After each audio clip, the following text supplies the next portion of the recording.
सबसे पहले तो ये बताना चाहूँगा कि हमारे यहाँ इस समय जो कुल पॉजिटिव केसेस की संख्या है वो 61 हो गई है।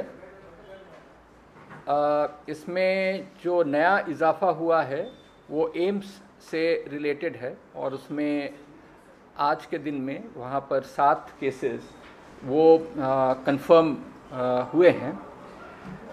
अभी तक हमारे यहाँ रिपोर्टेड डेथ 1 है और जो रिकवरी 39 केसेस में रिकवरी हो चुकी है और आज के दिन में 21 केसेस ऐसे हैं जो कि आज के दिन में एक्टिव हैं। इस प्रकार से इस प्रांत में जो कोविड पेशेंट्स हैं उनका रिकवरी का प्रतिशत 65% है और 65% में उत्तराखंड अपने देश का अग्रणी राज्यों में है, जहां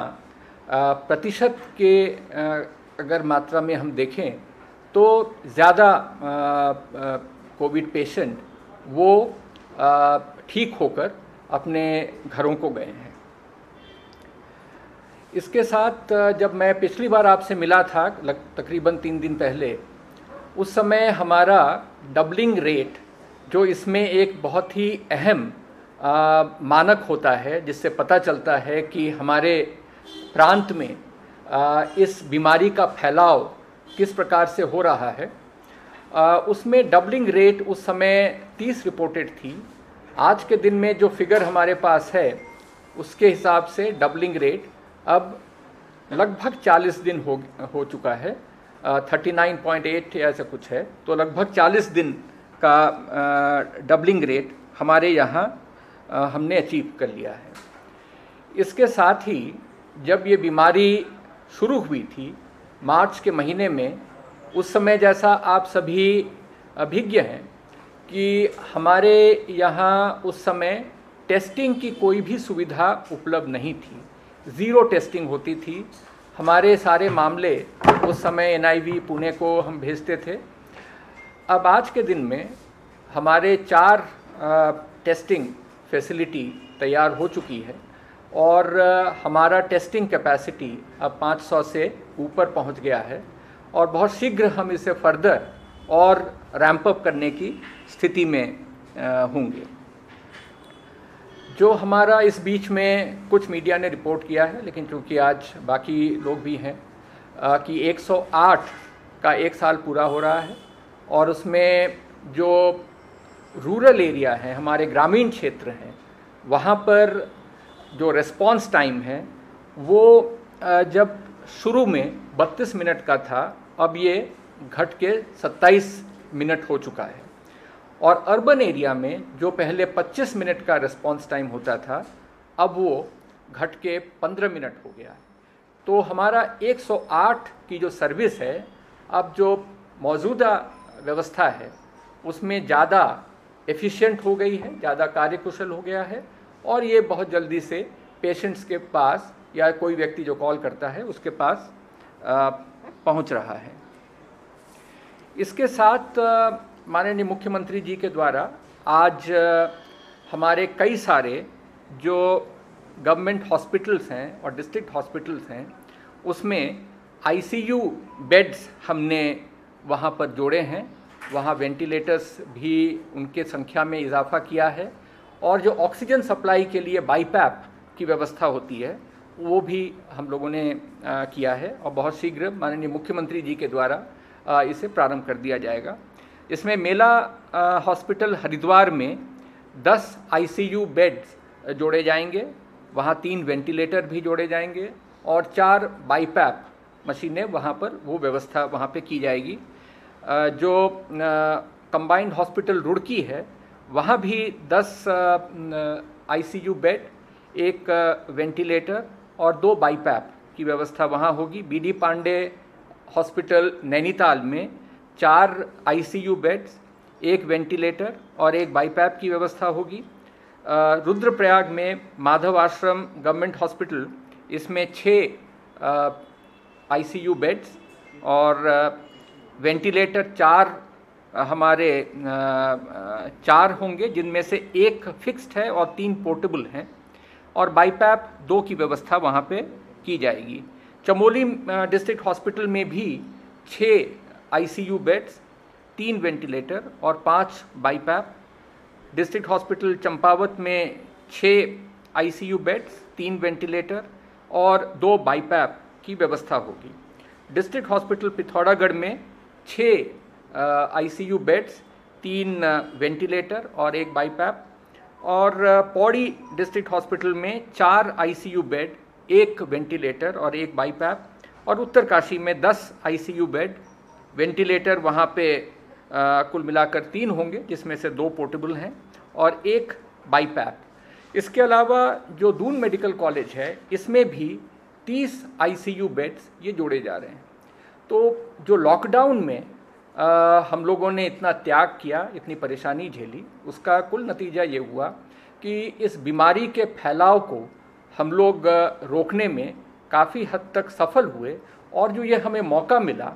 इसका हमने लाभ उठाते हुए जो हमारी स्वास्थ्य सेवाएं हैं, जो हमारी अवस्थापना है, जिससे कल को अगर ज़रूरत पड़े तो हम यहाँ के जो नागरिक हैं, उत्तराखंड के जो लोग हैं, उनकी सेवा हम बेहतर तरीके से कर पाएंगे, बहुत दृढ़ता के साथ हम कर पाएंगे। इसके साथ मैं ये बताना चाहूँगा कि जो ये तृतीय चरण है, तृतीय चरण का आज दूसरा दिन है। पहले 2 चरण में जो लाभ हमें हुआ, उसका एक उदाहरण हमने आपको दिया है और आगे हम लोग और भी आपको डेटा देंगे, जिससे कि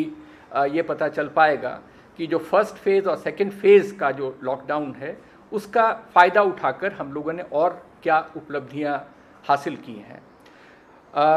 2 दिन के लॉकडाउन में कल कुछ स्थानों पर ज़रूर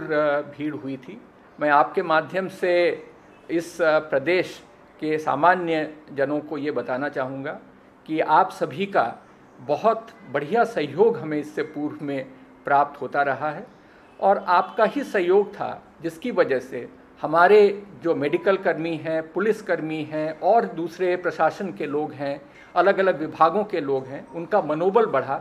और उन्हें अपने कार्य को बेहतर तरीके से अंजाम देने में उन्हें काफ़ी मदद मिली। मैं सभी से यही निवेदन आज करूँगा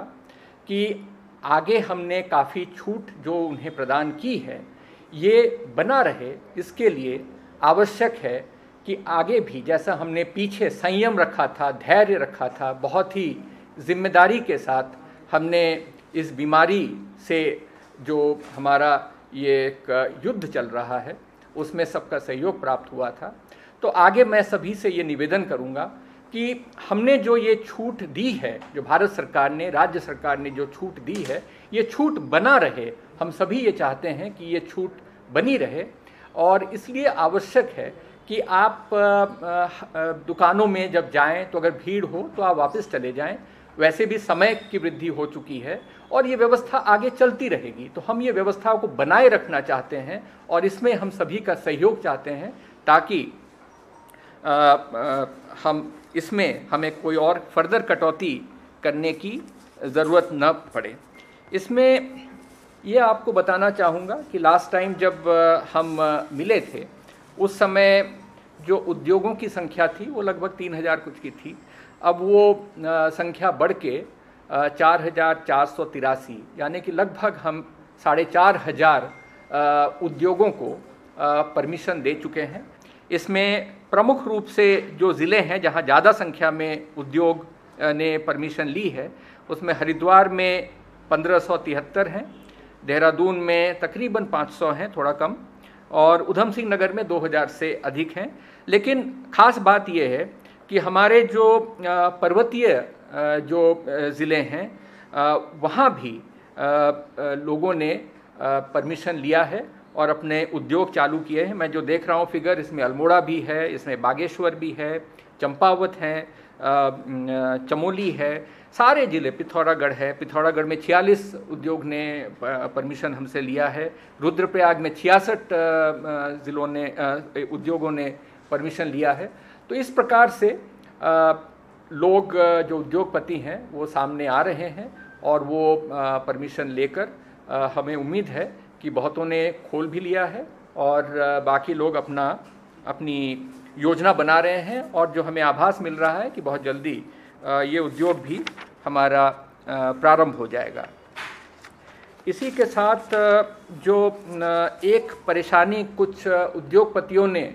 रेज़ किया था, भारत सरकार के जो पहले के गाइडलाइंस आए थे उसमें ये कहा गया था कि 2 शिफ्टों के बीच में 1 घंटे का गैप होना चाहिए, यानी कि एक शिफ्ट जब चला जाए उसके बाद से दूसरे शिफ्ट के आने के में 1 घंटे का गैप होना चाहिए और जिसमें सैनिटाइजेशन इत्यादि व्यवस्था की जाएगी। सामान्यतः यही व्यवस्था रहेगी, लेकिन हमारे कई सारे कंटिन्यूअस प्रोसेस इंडस्ट्री हैं जो 24 घंटे चलते हैं, जहां जिनका प्रोसेस, जिनकी प्रक्रिया, जिनका कार्य वो रुकता नहीं है। तो उस केस में हम लोगों ने उन्हें कहा है कि वो 12-12 घंटे के शिफ्ट्स भी वो चला सकते हैं। इसके साथ जो भारत सरकार के द्वारा मनरेगा में हम जो उन्होंने शिथिलता प्रदान की है उसका लाभ लेते हुए हमारे सभी 95 विकास खंडों में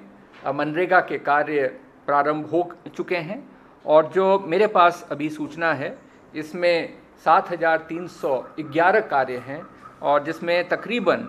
85,231, तो 7,300 से अधिक और 85,000 से अधिक श्रमिक उनमें ऑलरेडी रजिस्टर होकर अपना कार्य प्रारंभ कर दिए हैं। तो ग्रामीण क्षेत्रों में जो इस प्रकार का मनरेगा से रिलेटेड कार्य है वो भी प्रारंभ कर दिया गया है। आप सभी को पता है कि रूरल एरियाज़ में चाहे इंडस्ट्री हो, चाहे व्यवसाय हो, चाहे कंस्ट्रक्शन हो, उनमें किसी प्रकार की रोक नहीं है और धीरे धीरे हम नॉर्मलसी की ओर दृढ़ता से बढ़ रहे हैं। और ये जो हमने आपको कुछ आंकड़े बताए हैं उससे ये प्रतीत होता है कि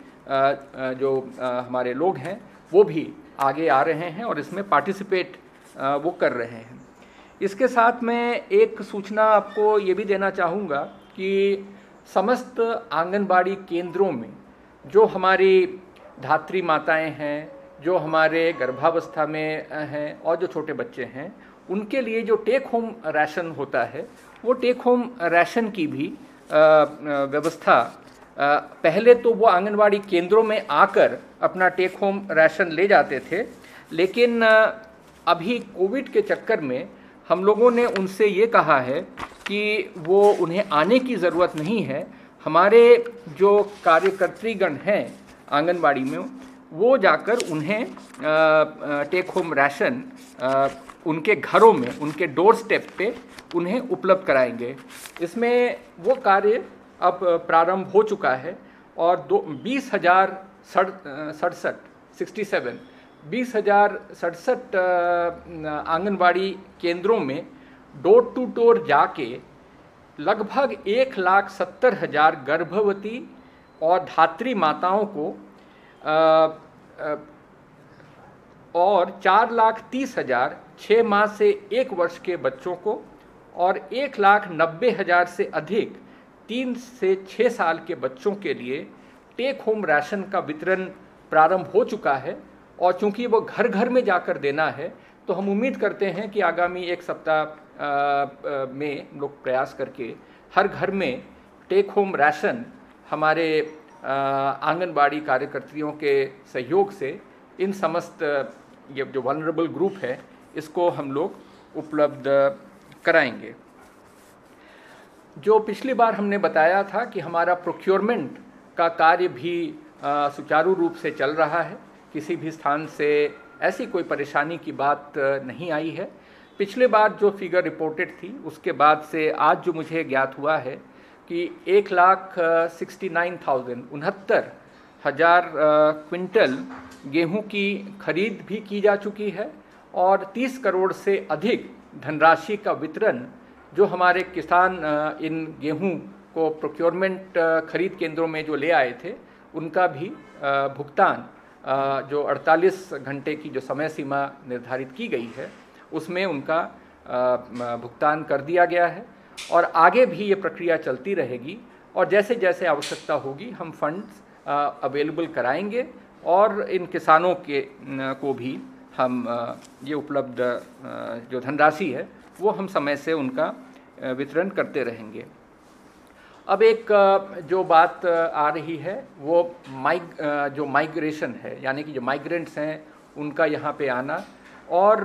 जो माइग्रेंट्स हमारे प्रांत के अंदर ही हैं, एक ज़िले से दूसरे ज़िले में जो उनका माइग्रेशन है, इस संबंध में जो हमारे पास अभी तक की सूचना है 1,61,000 लोगों ने 1,61,000 लोगों ने रजिस्टर कर लिया था। इसमें अधिकांश तो हैं जो कि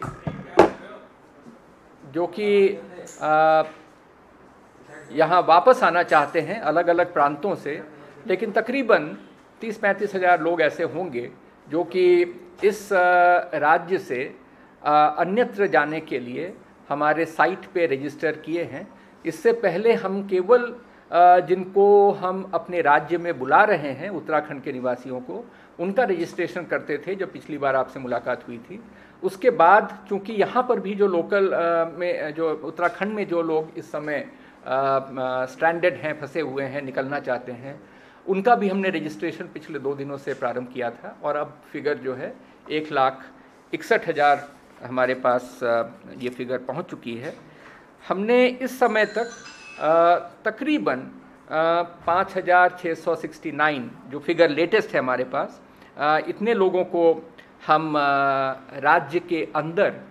ले आए हैं। कल भी एक बड़ी संख्या में लोग चंडीगढ़ से आए हैं, इसी प्रकार से जयपुर से भी आए हैं, और ये प्रक्रिया निरंतर चलती रहेगी। उन राज्यों के साथ हम समन्वय स्थापित कर रहे हैं, ये सुनिश्चित कर रहे हैं कि वहाँ पे हेल्थ चेकअप लोगों का हो जाए और वो किसी भी लक्षण उनमें न हो, तो ऐसे लोगों को यहाँ पर आने की अनुमति दी जा रही है। और उन सभी राज्यों के साथ हमारा समन्वय चल रहा है जहाँ जहाँ इस संख्या में लोग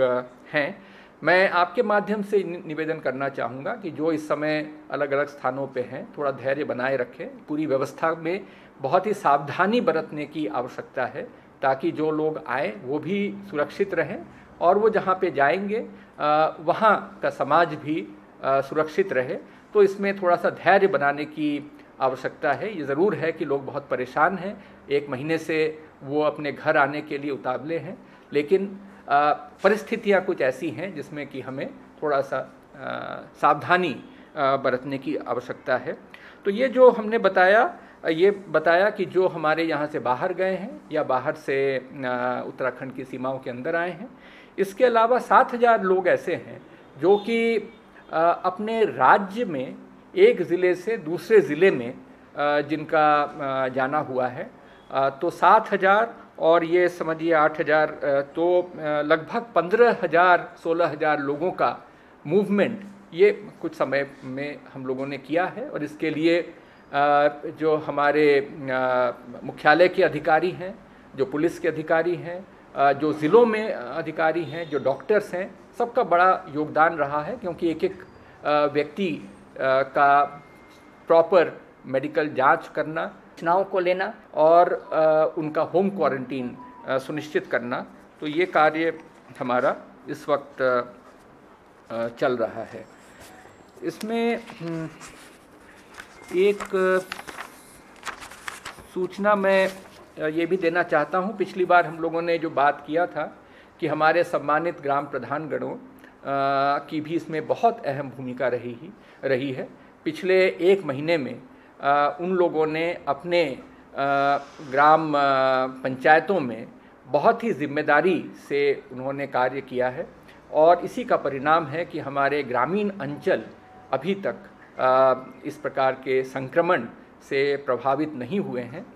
माननीय प्रधानमंत्री जी ने भी समस्त देश के समस्त ग्राम प्रधानों के साथ भी वार्ता की थी और सभी का आह्वान किया था कि ये जो बहुत बड़ी लड़ाई है और ये लंबी लड़ाई है, इसमें ग्राम प्रधानों का जो योगदान, जो अमूल्य योगदान है, वो बना रहे। हम लोगों ने हाल में जो आदेश पारित किए हैं, उस आदेश के माध्यम से ग्राम प्रधानों को हम सशक्त करना चाहते हैं। वैसे तो वो बहुत जिम्मेदारी से कार्य कर ही रहे हैं, लेकिन उनके हाथ और मजबूत हों, इसलिए उन्हें डिज़ास्टर मैनेजमेंट एक्ट के तहत हम लोगों ने कुछ अधिकार दिए हैं, ताकि यदि कोई केस ऐसा आता है जहां कोऑपरेशन, सहयोग नहीं मिलता है क्वारंटीन में, तो हमारे ग्राम प्रधान फिर वहां पर कुछ एक्शन ले सकें और अपने यहाँ पर जो सुरक्षा की व्यवस्था है इस बीमारी से, उसको और अधिक और बेहतर तरीके से वो कर सके। तो इसमें कुछ मीडिया में ऑलरेडी रिपोर्टेड है, लेकिन मैंने सोचा कि हम डिज़ास्टर मैनेजमेंट एक्ट के तहत आदेश करके अपने ग्राम प्रधानों को सशक्त करना चाहते हैं, और जिस अभियान में उनका बढ़ चढ़ के योगदान रहा है वो और तेज़ी से आगे बढ़े, ये हम सभी का प्रयास है। एक हाल ही में जो ये ओलावृष्टि, अतिवृष्टि, ये सब भी हो रहा है और मीडिया में भी हमने देखे हैं, इस प्रकार की रिपोर्टें की गई हैं। तो इसमें मैं सिर्फ इतना बताना चाह रहा हूँ कि ये जो हाल में बारिश हुई है, इसका अभी सर्वे का कार्य चल रहा है, और सर्वे जैसे ही पूरा होगा, जो मानक में जो ऐसे किसान आते हैं जिनका फसल नष्ट हुआ है, उन सभी को हम जो हमारा SDRF है, स्टेट डिज़ास्टर रिस्पॉन्स फंड, उसके तहत हम उन्हें जो क्षतिपूर्ति है, कॉम्पेंसेशन है, वो हम उन्हें देंगे। अभी तक जो हमें जानकारी है, क्योंकि अप्रैल में भी बीच बीच में बरसात होती रही और इस महीने में भी बरसात होती रही है, तो जो हमारे पास जानकारी है उसमें लगभग 13,290 हेक्टेयर ज़मीन प्रभावित हुआ था, लेकिन उनमें से सिंचित असिंचित मिलाकर तकरीबन 1600 हेक्टेयर ऐसा था जहां 33% से अधिक की क्षति हुई है, और वो क्षतिपूर्ति के लिए वो पात्र पाए जाएंगे। इसी के साथ हॉर्टिकल्चर की भी सूचना है। हालांकि हॉर्टिकल्चर की सूचना वो थोड़ा सा पहले से सूचना है, यानी कि वो फरवरी मार्च से ले रहे हैं, और हमने उनसे ये भी कहा है कि हाल की जो सूचना है वो भी प्राप्त करके हमें अवेलेबल कराया जाए, ताकि जो किसान भाई हमारे जो जिनका ऑर्चर्ड्स है, जिनके बगीचे हैं और वहाँ पे क्षति हुई है, तो उनका भी हमें एक आइडिया लग जाए कि कितना हुआ है, और उनका भी हम इसी प्रकार से उन्हें भी हम क्षतिपूर्ति देते रहेंगे। माननीय मुख्यमंत्री जी ने जो हमारे कृषि, बागवानी और एलाइड सेक्टर हैं, यानी कि डेयरी है और पशुधन विभाग है, मत्स्य पालन है, इन क्षेत्रों में हम वर्तमान व्यवस्था में कैसे सुधार ले आ सकते हैं, इनकी आर्थिकी को हम कैसे और बेहतर बना सकते हैं इन बड़ी विपरीत और विषम परिस्थितियों में, उसके लिए उन्होंने एक मंत्रिमंडल के माननीय सदस्यों की एक कमेटी बनाई है, जिसमें माननीय कृषि मंत्री जी जिसके अध्यक्ष हैं, और माननीय महिला एवं बाल कल्याण राज्य मंत्री जी तथा माननीय उच्च शिक्षा राज्य मंत्री जी आप इनके सदस्य हैं, और इसके साथ ही मुख्य सचिव और अपर मुख्य सचिव को भी इसका सदस्य बनाया गया है। और इस समिति से ये अपेक्षा रहेगी कि वो बहुत जल्दी इसके ऊपर विचार करके अपनी रिपोर्ट दे दे। मुख्य रूप से जो अभी तक मैं समझता हूँ कि यही इम्पॉर्टेंट चीज़ें थी हमारे लिए, और पुनः आप सभी के माध्यम से हम प्रदेशवासियों से यही अनुरोध करेंगे, यही निवेदन करेंगे कि जो हम धीरे धीरे नॉर्मलसी लाना चाह रहे हैं, ये एक प्रक्रिया है जो इसी प्रकार से चलती रहेगी। अगर हमने बहुत जल्दी सोशल डिस्टेंसिंग